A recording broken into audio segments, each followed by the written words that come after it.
Assalamualaikum, I am Taiba and you are watching your own channel Audiovisual Books. With the daily Dawn editorial section, I am here. The Other Crisis by Rimal Mohideen is our today's editorial. Today is 16th June 2020. There is a longing to return to normal.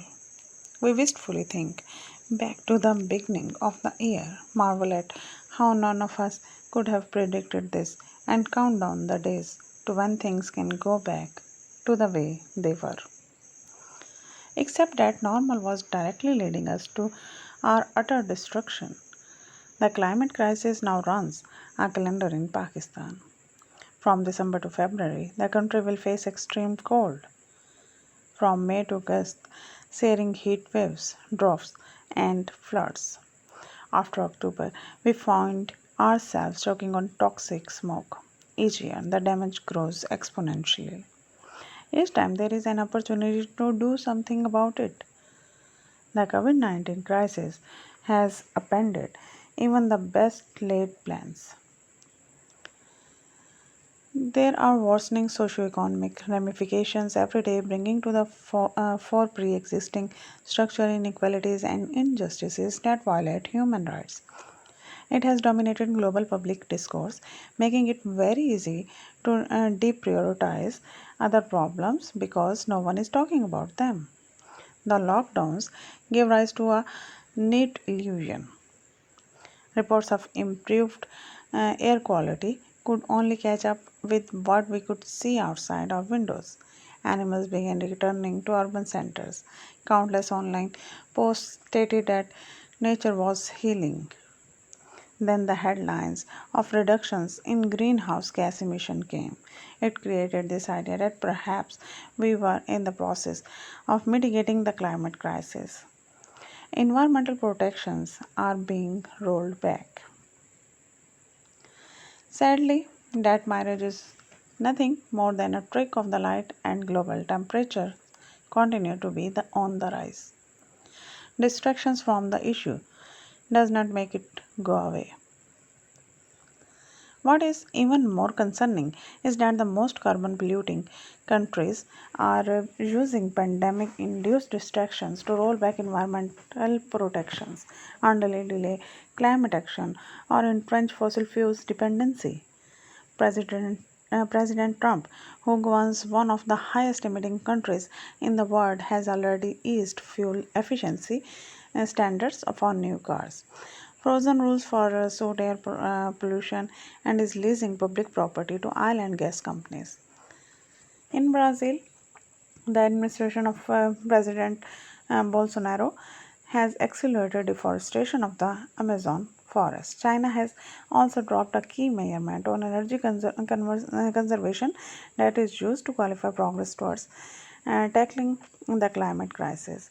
At a time when countries are guided increasingly by self centric policies and individuals must be confined to our homes to the extent possible. The need to come together is critical. Global problems need global solutions. It does not get more global than a pandemic. It does not get more global than the climate crisis. As recently stated by Amnesty International, countries must step up, not scale down international cooperation. Poorer countries like Pakistan are reeling from COVID 19 as it is, at more than 1,000 deaths and cases surging well past 60,000. The last thing Pakistan needs right now is another emergency. Karachi is undergoing a sweltering heat wave in what has now become an annual occurrence. Locusts threaten to ravage $2.2 billion worth of food crops across Pakistan, with some experts warning of a famine. Hospitals are already overwhelmed, with reports of all ventilators in Pakistan being occupied at the moment. Under the International Covenant on Economic, Social, and Cultural Rights, wealthier states are and all those who have the resources to do so have an obligation to provide international assistance and cooperation. They also have a duty to provide remedy for human rights violation caused by climate change, for which they bear primarily a primary responsibility. The wealth of industrialized countries has been built on fossil fuels and unsustainable practices, and until now they have failed to reduce their emission at a pace commensurate with the challenge. This puts the burden of responsibility on them for having exacerbated the climate crisis, but it also obligates them to do more. Richer countries must provide adequate funding and support for mitigation and adaptation initiative being undertaken in poorer countries like Pakistan. They also need to provide financial support to countries like Pakistan to effectively respond to the COVID 19 outbreak and its economic fallout.